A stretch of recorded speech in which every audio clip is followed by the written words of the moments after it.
mes frères et sœurs et amis dans le Seigneur, que la paix et la grâce de Dieu soient avec vous tous. Amen.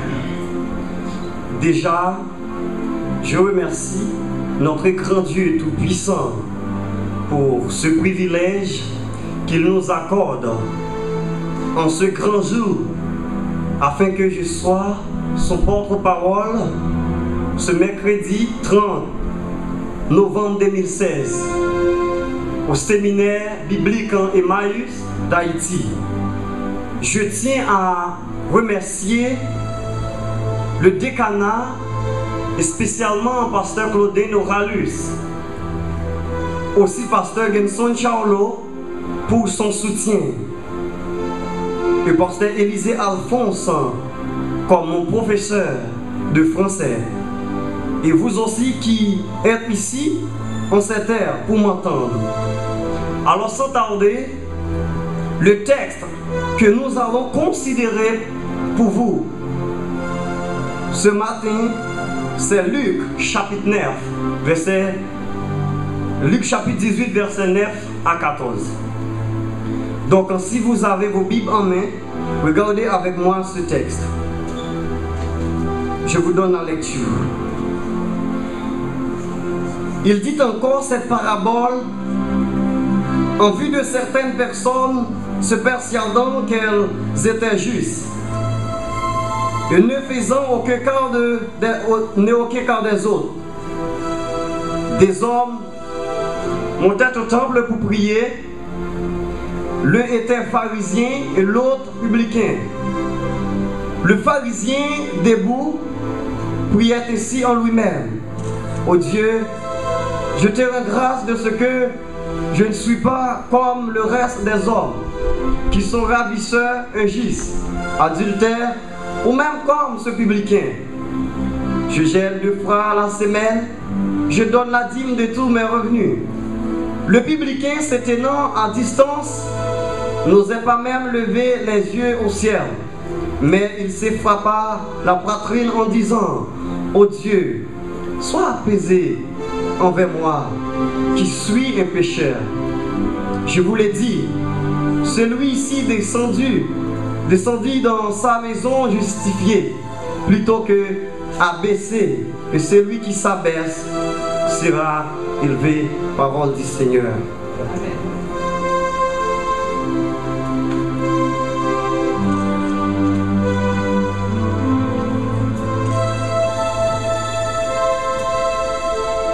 Le titre du message, c'est l'évidence de l'humilité. Après avoir entendu ce message, vous serez en mesure de savoir quel comportement qu'il doit avoir un chrétien s'il veut plaire réellement Dieu.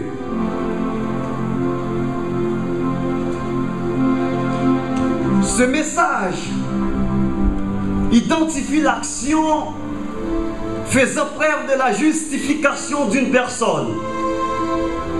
Est-ce pourquoi en ce plein midi, j'aimerais vous dire que pour être justifié, il faut être humble. En d'autres termes, la justification ne repose pas sur la position ou même sur les rituels religieux, mais sur un cœur humble. Ainsi, ce que nous devons apprendre dans ce passage est ceci: l'évidence de notre humilité ne repose pas sur notre position et notre rituel religieux, mais sur l'attitude de notre cœur. Mes frères et sœurs, je fais une remarque. Dans certaines assemblées, il n'y a malheureusement pas d'atmosphère de franchise et d'humilité. Des fois, on fait semblant d'être humble, on porte un masque, on lutte pour le pouvoir, on se limite à une politesse superficielle et à des conversations banales. Ce genre d'attitude provoque la mort de la véritable communion fraternelle avec Dieu. La parabole du pharisien et du publicain, comme tous les précédents, ne s'adresse pas uniquement aux Juifs, mais à tout le monde. Cette parabole me semblait, cette parabole est très importante pour ne pas oublier que l'estime que nous avons de ce que nous faisons caractérise qui nous sommes intérieurement. Et dans ce monde individualiste où chacun a toujours plus à montrer que l'autre qu'il a des valeurs et faire montre le plus de droiture. Donc il est important de prendre conscience de ce genre de message pour garder un esprit humble et modeste. Maintenant, voyez avec moi le premier point du message.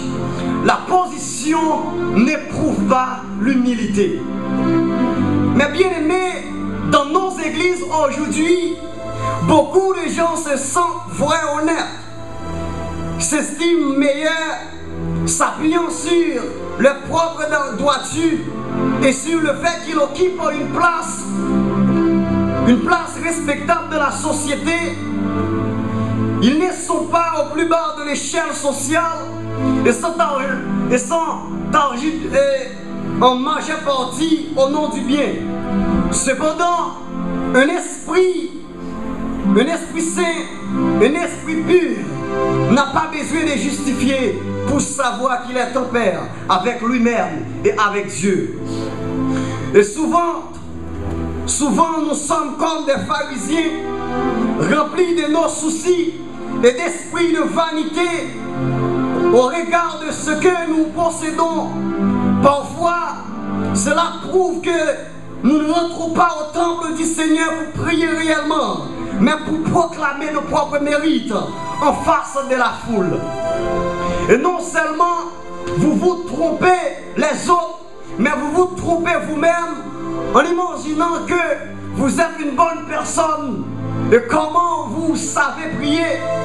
Par contre, il est essentiel et recommandé de ne pas faire de matuvie avec la prière, autrement traduit donc par show-off dans la langue anglaise. Matthieu 6, versets 5 et 6. C'est ce que faisant le pharisien dans la synagogue. Donc, quand bien même, mes chers amis, il y a une façon d'approcher devant Dieu, car la prière, c'est une conversation entre deux personnes qui s'aiment, nous et Dieu.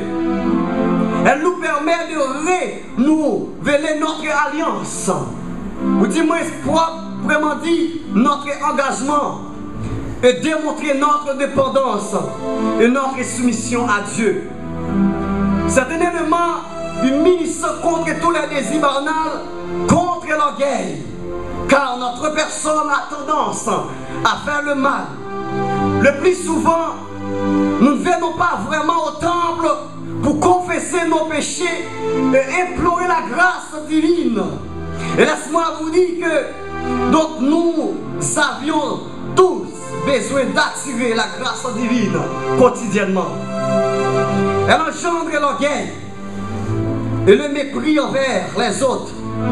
De plus, elle rend incapable d'apprendre quoi que ce soit sur Dieu. L'orgueil est totalement donc lié à l'égocentrisme, à la suffisance et à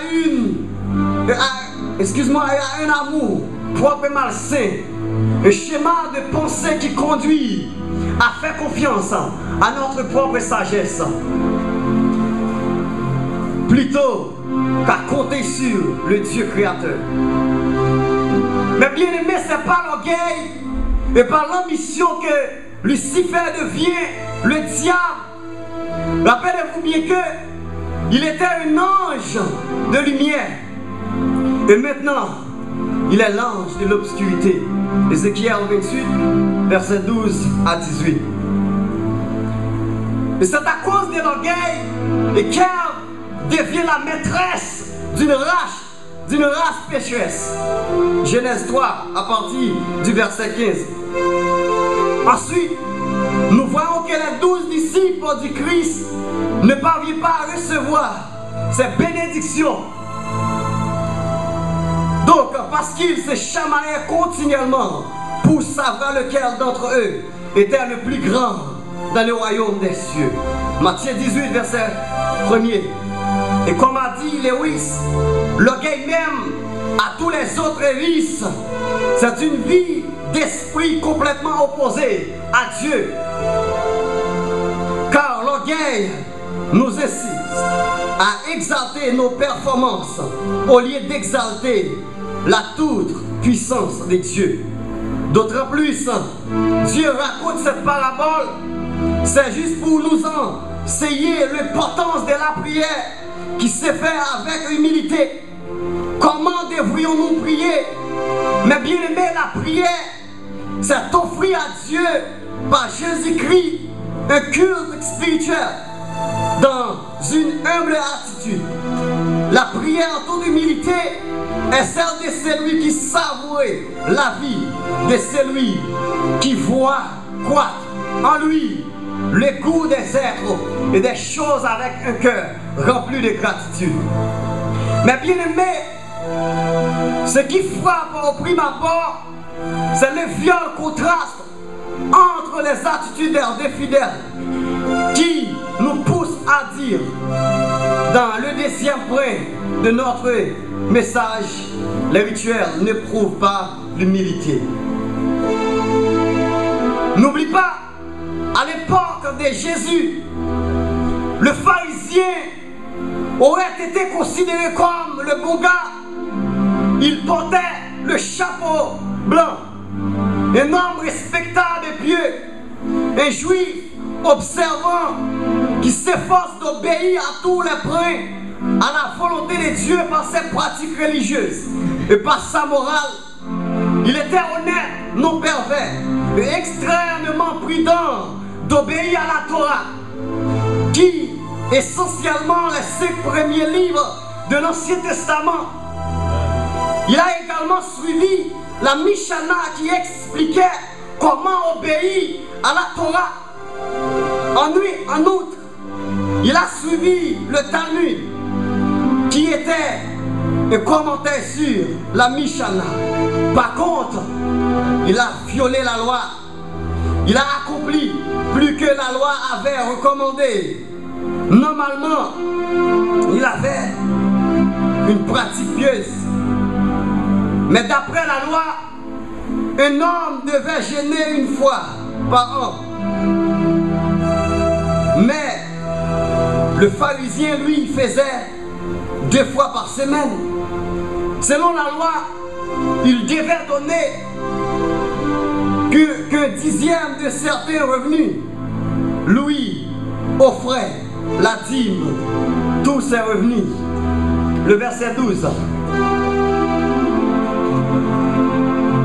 Normalement, nous ne pouvons pas critiquer totalement le pharisien, parce que dans cette parabole, le pharisien possède quelques caractéristiques positives. Il décrit comme un homme très religieux et spirituel. On doit le féliciter pour sa spiritualité et son zèle pour cette tradition religieuse. En quoi consiste donc son péché? Il en tire une certaine fierté facile à comprendre. Le problème, c'est qu'il ne rend pas grâce à Dieu, mais en quelque sorte à lui-même. Mais bien aimé, à qui devons-nous rendre grâce ce matin? C'est Dieu seul. Le pharisien s'estime juste. Il se félicite lui-même. Et il ne craint pas Dieu, puisqu'il sait en avance acquitté de tous ses devoirs. Il le prend tout au plus à témoin. Et j'aime beaucoup ces cantiques qui disent: Seigneur, pas quitter mon tête moi et fais-moi pitié, j'en ouvre. La Bible nous enseigne à ne pas nous vanter nous-mêmes au sujet de n'importe quoi, excepté dans la croix de Jésus-Christ. Bien peut-être le pharisien ne pensait pas avoir besoin du pardon de Dieu et de sa miséricorde. Ensuite, il se servait des autres comme normes pour déterminer ce qui était juste. Il ne les aimait pas, il jugeait. Et qu'est-ce qu'il a fait? Il a désobéi à le commandement de Dieu. Et si vous regardez dans Jacques, chapitre 4, le verset 11, la parole de Dieu dit: ne parlez point mal les uns des autres, frères. C'est lui qui parle mal de frère ou qui juge son frère, parle mal de la loi et juge la loi. Moi, je sais que le seul législateur est Jésus de Nazareth. Aux yeux de Dieu, c'est une attitude coupable. Est-ce pourquoi de nos jours, de nombreuses personnes prient au temple quotidiennement? Cependant, elles ne seront pas dans le royaume des cieux. Matthieu 7, verset 21. Parce que le royaume des cieux, c'est pour ceux qui se ressemblent à un petit enfant. Voyons maintenant notre troisième point. L'attitude du cœur prouve l'humilité.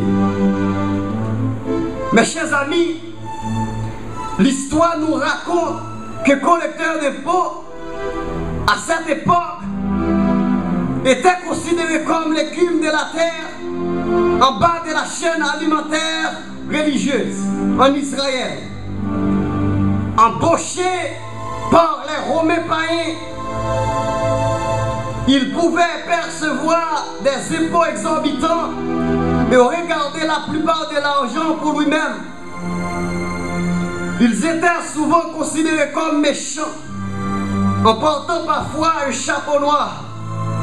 Et si vous étiez un bon juif, en écoutant Jésus, quand il a enseigné le peuple aussi cette parabole, en parlant du pharisien, vous auriez peut-être applaudi cette figure hier. C'était bon ordre. Mais maintenant, le collecteur des pots, vous auriez imaginé et quel misérable. Mais Jésus a toujours plein de surprises. Dans sa prière, le publicain ne peut même pas lever ses yeux au ciel. C'est-à-dire, se sentent incapables de faire face à Dieu. Des fois, nous les chrétiens d'aujourd'hui, nous faisons trop de face avec Dieu. Nous l'approchons très souvent avec beaucoup d'audace. C'est comme si nous voulons combattre avec lui, afin de lui s'efforcer à répondre plus rapidement à nos demandes. Mais c'est différent pour le publicain. Il s'est frappé la poitrine en disant: oh Dieu, sois apaisé envers moi qui suis un pécheur. Le verset 13. Il remercie Dieu et reconnaît qu'il lui doit ce qu'il y a de meilleur en lui, car c'est Dieu qui a fait de lui l'un de ceux qui prennent le devoir religieux au sérieux. Il assume sa responsabilité. Il assume ses péchés reconnaissants. Sa prière ressemble à celle du psaume 17.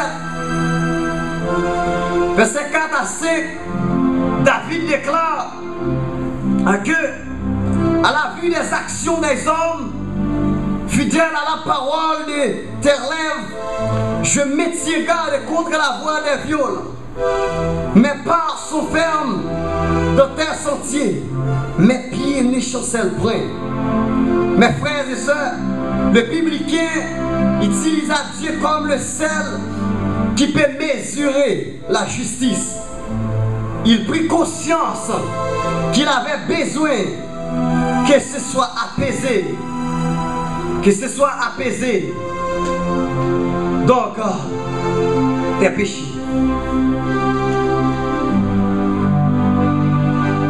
Effectivement, il avait qu'il était pécheur et qu'il ne méritait que le châtiment divin pour ses péchés. Il était pauvre en esprit. Mais qu'est-ce qu'il a fait? Il exalte la grâce de Dieu, la compassion de Dieu. Il n'implorait qu'une chose, la miséricorde de Dieu. Il s'est livré totalement de Dieu. Mais bien aimés, nous avons tous besoin de l'aide de Dieu, ainsi que sa miséricorde. Pourquoi? C'est parce que l'obscurité s'est cachée de nos blessures, nos fautes, nos culpabilités, nos peurs, nos échecs, nos faiblesses et notre confiance. Mais en voyant, en croyant en Dieu, nous révélons et reconnaissons qui nous sommes. Le publicain se présente avec une immense humilité, une immense confiance en Dieu. Il s'en remet à lui.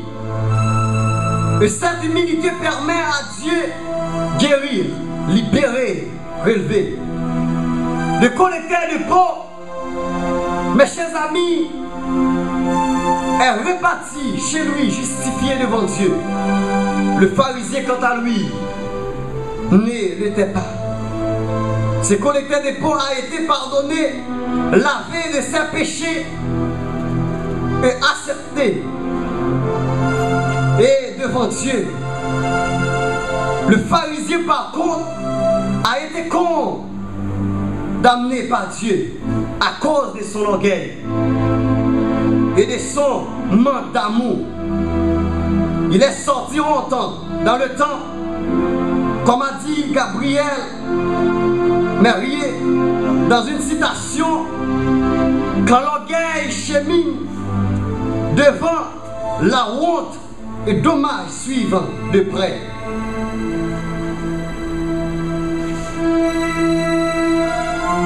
Mes chers amis,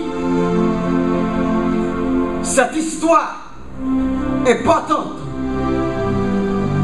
nous enseigne que pour être accepté et justifié par Dieu, nous devons nous humilier. Nous devons repentir totalement de nos péchés pour implorer fidèlement la grâce de Dieu. Car ce n'est pas parce que nous courons ou prosternons devant Dieu qu'il va nous relever et couvrir notre nudité par la justice de son Fils Christ. Mais c'est parce que vous êtes humble de cœur. Il y a un auteur qui dit, et je cite, l'humilité, excuse-moi, ne se trouve pas dans l'apparence, mais dans le cœur. Mes frères et sœurs bien-aimés, pour terminer, je vous conseille à appliquer et pratiquer fidèlement et parfaitement l'humilité dans votre vie. Car prier sans humilité, chanter, prêcher, écouter et applaudir le sermon sur l'humilité ne valent rien. Car l'essentiel pour Dieu est de la mettre en pratique, qu'il en soit ainsi pour vous.